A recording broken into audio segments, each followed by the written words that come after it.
তো হবে সবাই অচেনা।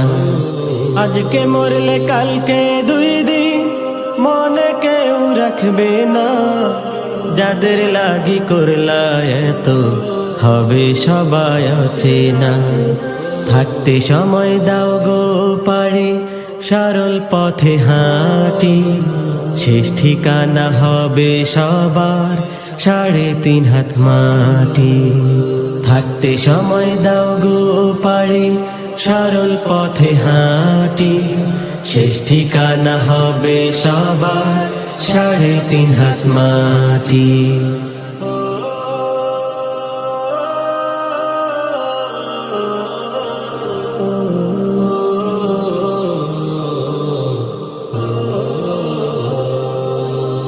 কত আশা করে তুমি করলা বাড়ি ঘর।